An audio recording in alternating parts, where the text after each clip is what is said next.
وقال الملأ من قومه الذين كفروا وكذبوا بلقاء الآخرة وأترفناهم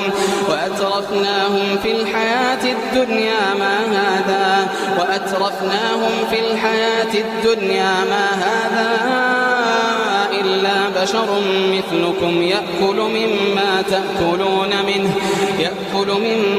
تأكلون منه ويشرب مما تشربون ولئن أطعتم بشرا مثلكم إنكم إذا لخاسرون أيعدكم أنكم إذا متم وكنتم ترابا وعظاما أنكم